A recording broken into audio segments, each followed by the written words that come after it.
Okay, so on to our special guest and our final speaker today. Craig Lipinski is Key Account Manager for Philips Lighting New Zealand. Craig's based in Tauranga and he manages the trade and project customers in the central North Island region for Philips. Craig's worked in the electrical industry for 22 years and has worked for Philips Lighting for 11 years. He's a wealth of experience with lighting technologies and projects, and he's talking to us today about reducing energy costs with energy efficient lighting and lighting controls, and particularly LED. Please welcome Craig Lipinski.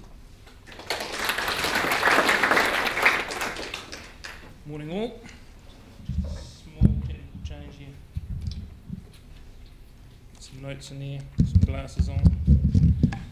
So you've got your lighting company, you've got your power company, you're going to get it at the right price, and you've future-proofed yourself, then you need to be able to save the energy. So I think the way to go, not sure this is working, use your energy efficiently. And this is where the cost of savings can become apparent when you're not probably so much spending a lot of your money on lighting. There is percentages depending on whether it's industrial, commercial and so forth.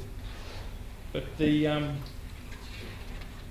main points about it probably is that in today's world that we are using a lot of stuff that was invented 100 years ago. It has come a little way, but in the recent terms it's really advanced quite a way.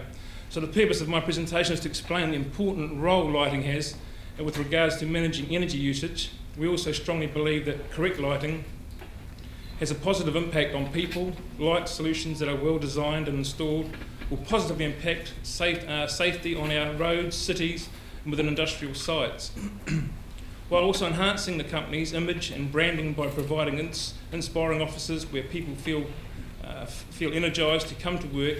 This is a great impact on productivity. Of course, it also saves energy, and with the focus of the next 30 minutes, I'll try and keep it shorter than that because I know you guys want to get out there and see the windmill.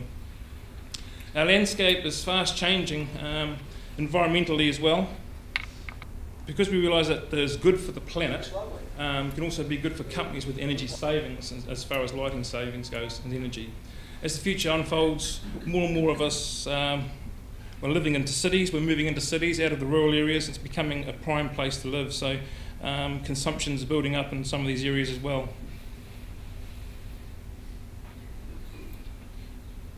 People are entering a lot more at home, doing a lot more at home, such as in entertaining. So there's also in home areas, it's also required to have more efficient lighting as well as in the industry and commercial work. Lighting's changing from quite fast. In 2010, 13% of the lighting that we were selling was LED, and by 2015 it'll be 50%. So you can see the changes very fast, and it is a challenge for Philips as well because the product's rolling out very fast overseas, and we have to come to terms with it, work out what's going to work for your industry and work with New Zealand. So these are the kind of things that the speed that light is changing is how we're producing it. There's the Eden Park and Christchurch, which I'll get a bit more into shortly as well. Like most TVs, LED lighting's now gone digital from the analogue format. Commercial LED lighting, bulbs, lamps and fittings is widespread, and Philips is launching new products every day, like I said, so to fit into your house and into your commercial businesses. Worldwide buildings in general account for more than 40 to 35% of your energy in your businesses is used in lighting. So if we can make some changes there, that will make a heck of a difference to your bottom line on your power consumption. We promote a 4-step strategy to saving energy. So there's simple things like just changing perhaps the lamps that you've got now. We can do a simple change, save you a little bit of energy by increasing savings in ballasts and control gear, and then by going to LED, and then also by full building management systems, you can start saving some energy on your buildings. You've probably already investigated some of this, but with the advent of LED, it's a lot steeper curve now to save your energy. Just as some examples there, T5 lamps from T8, so it's a T8 lamp we've got running up there now, so we've got a little thin one, you get a 22% saving. And by changing our ballast from great big wire wounds that consumed large large amounts of energy down to electromagnetic ones or down to the electronic ones, sorry, you can get even a bigger saving. Up to 50% going from LED, from fluorescent, so that's a heck of a saving. So you half your power from these fluorescent ones that are running on the side here. Downlights, by changing to LED, we can halve your power consumption. So this power that you're getting at a good rate, you can extend it out even better. Some of the stores we've done is Briscoe's, Putney and Lee in Wellington. We've got a few Wellington people here. They've gone totally LED on all their businesses. So also we can do lighting control. And once upon a time it was a bit of an issue, but nowadays with LED it's a lot quicker to do. There's also eco-funding for certain things like that. Just by putting an occupancy switch into certain places where you're not using it all the time, you save a lot of energy. Motion detection. Full business management system, like I said before, can get your consumption right down to controlling lighting in all areas.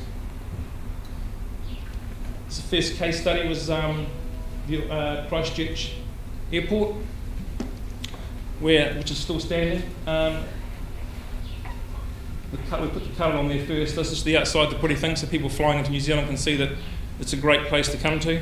And it is, and then internally we've gone further on to where we're saving more energy for them.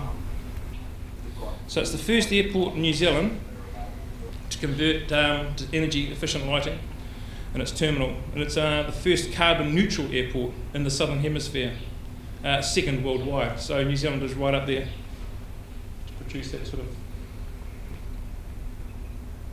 savings. Internally, so the same thing again, all the lighting has gone to LED, so there's 1,700 light fittings in the terminal with LED now. There's no lighting difference. The people have not noticed any change there at all.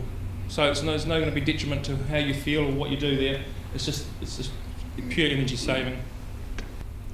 So the LED lighting used here was up to 80% more efficient than traditional airport lighting they had in there. So you can imagine the saving they've got on their bill. As well as saving 70 tonnes of carbon emissions each year. The reduction in energy use has significant benefits for the bottom line. For one watt of lighting, it's 0.3 watts of air conditioning use, so if you can get that down, it's another load saving as well. So this, I won't go over the numbers because we're running short of time, but on one side here you can see we've got a 28 watt downlight as opposed to 150 watt middle halide. So same light output, but you can see the difference in power consumption here.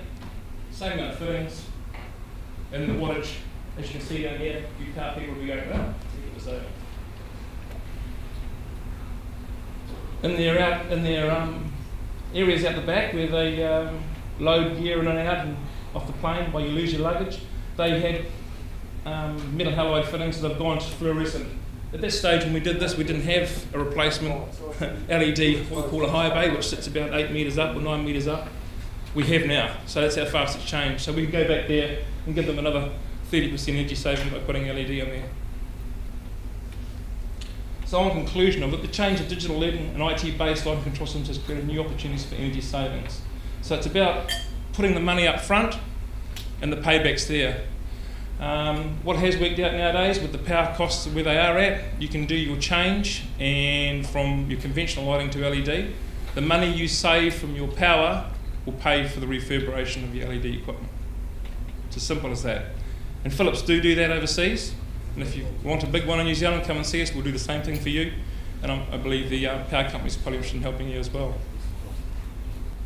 ECA funding has also been behind lighting controls this year. And that's the good thing about LED. If you look at the lights that are out there that power the rugby game, when the rugby game falls over, you've got to wait a long time for the power to reboot. You've got to let the lights cool down and they can come back up again. Same issue was for your business. If the power goes off, you've got to take all your staff out, you've got to wait for the power to come back on again, you've got to wait for the lights to boot up if you've got metal halide or gas discharge lamps. The good thing about LED is it's off, it's on. It doesn't mind being switched 50,000 times. It can be off and on as much as you like. And that also equates to a lot of energy saving because if you've got clear light or ingress of light from outside, you can have photocells that turn the lights off and on.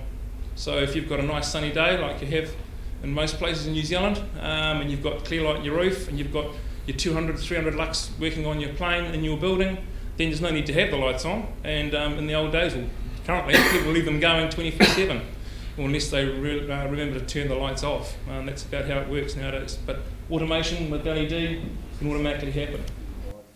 I am here afterwards, so thank you for your time. Thank you very much.